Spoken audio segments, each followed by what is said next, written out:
دنیا کے دل کی گہرائیوں میں جہاں کسی بھی نقشے نے مہم جوئی کی ہمت نہیں کی، وہاں کسی دوسرے کے برعکس ایک جنگل بچھا ہوا ہے۔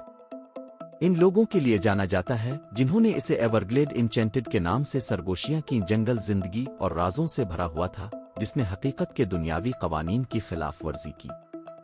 وقت بذات خود اپنی حدود میں موڑتا اور موڑتا نظر آتا تھا، اور جو لوگ داخل ہوتے ہیں وہ شاذ و نادر ہی بدلے ہوئے ہوتے ہیں۔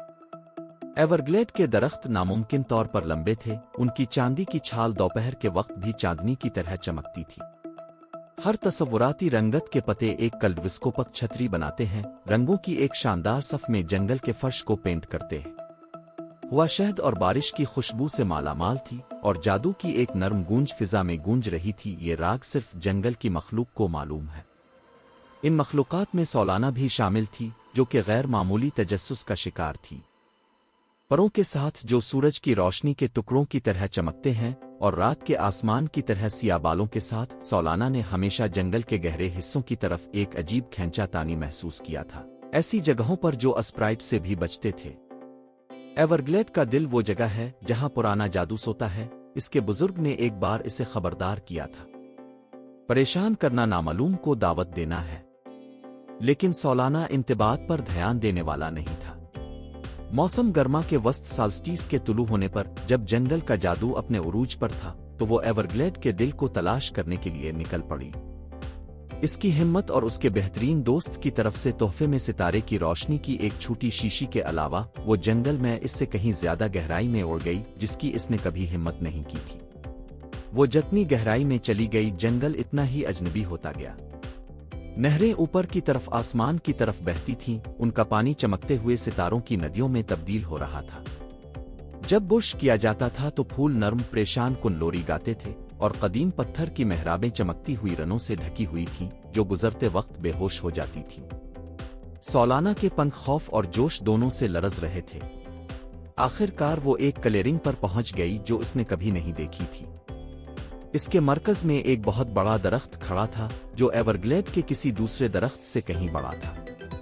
اس کا تنے سونے اور زمرد کا گھومتا ہوا امتزاج تھا، اور اس کی شاخیں آسمان تک پھیلی ہوئی تھیں۔ اس کے نیچے کی زمین چمکتی ہوئی کائی کا بستر تھا، اس کے پاؤں کے نیچے گرم اور زندہ تھا۔ سولانہ کے قریب آتے ہی ایک گہری آواز اس کے دماغ میں گونجی۔ ایورگلیڈ کے دل کو پریشان کرنے کی ہمت کس کی ہے؟ آواز نہ غصے کی تھی نہ خوش آئند، لیکن ابدیت کا بوجھ اٹھائے ہوئے تھی۔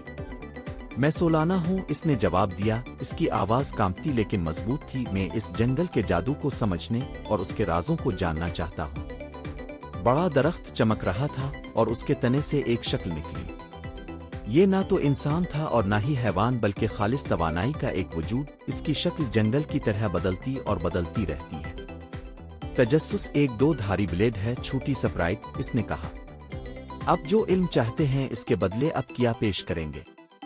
سولانہ نے ہچکچاہٹ کی، پھر ستارے کی روشنی کی شیشی نکال دی۔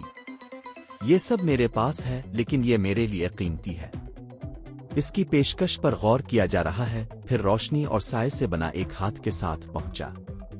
جیسے ہی اس نے شیشی کو چھوا، اندر سے ستاروں کی روشنی چمکیلی ندیوں کے جھرنے میں پھٹ گئی، جس نے صاف کرنے کو تابناک چمک میں لپیٹ لیا۔ روشنی ختم ہوئی تو وجود دوبارہ بولا، تمہارا تحفہ قبول ہے۔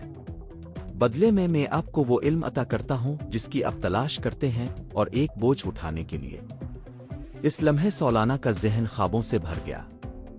اس نے ایورگلیڈ کی پیدائش کو دیکھا جو قدیم دیوتاؤں کے خوابوں سے بنا تھا۔ اس نے اس کے مقصد کو جادو کے لیے ایک پناہ گاہ کے طور پر دیکھا جو فانی دنیا کے لیے بہت جنگلی اور طاقتور ہے، اور اس نے اس کا مستقبل دیکھا، ایک نازک توازن ان لوگوں کی طرف سے خطرہ ہے جو اس کے عجائبات سے فائدہ اٹھانا چاہتے ہیں۔ جب خواب ختم ہو گئے، سولانہ نے خود کو اپنے گاؤں کے کنارے پر پایا۔ ایورگلیڈ کا دل افق پر ایک دور کی چمک تھی۔ وہ اپنے ساتھ نہ صرف جنگل کی ابتدا کا علم رکھتی تھی بلکہ اس کی حفاظت کی گہری ذمہ داری بھی رکھتی تھی۔ اس کے پروں جو کبھی سادہ اور سورج کی روشنی میں تھے، اب ستاروں کی ہلکی سی چمک سے چمک رہے ہیں۔ جو اس نے کیا تھا، اس معاہدے کی یاد دہانی۔ اس دن سے آگے سولانہ ایورگلیڈ کا سرپرست بن گیا، جو اس کی گہرائیوں میں داخل ہونے والوں کی رہنمائی کرتا تھا اور نقصان پہنچانے والوں سے اس کے رازوں کا دفاع کرتا تھا۔ جنگل اس کی نگہداشت کے تحت پھل پھول رہا تھا، اس کا جادو ہمیشہ کی طرح متحرک اور بے نیاز ہے۔ اور اگرچہ اس کے بوجھ کا وزن بہت زیادہ تھا، سولانا نے اسے فخر سے اٹھایا کیونکہ وہ ایورگلیڈ اینچنیٹڈ کے دل سے ایک ہو گئی تھی۔